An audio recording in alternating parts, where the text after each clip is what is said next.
Okay, so I've got it, I think, all back together. I only lost one screw. Really annoying, just a tiny little screw that goes on this thing, but I don't think it really matters. That's some emissions junk that I just put back on because I wanted to pass inspection always. But let's give it a shot now. It's dead cold. I haven't tried it yet. I'm going to try it now because what I've done is I put on my die-hard charger on the battery because this thing's been sitting for about a year. And let's go. Let's go. This is actually worse to get in than my C8, to be honest. It's got this like crazy wall right here. I mean, this thing is deep.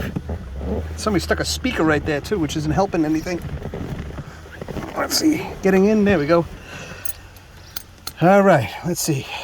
Oh God, this thing got nasty inside. I have to clean it. All right, I tell you what, car, if you start, even for a couple of minutes, I'll be happy and I'll clean you, okay? How's that sound?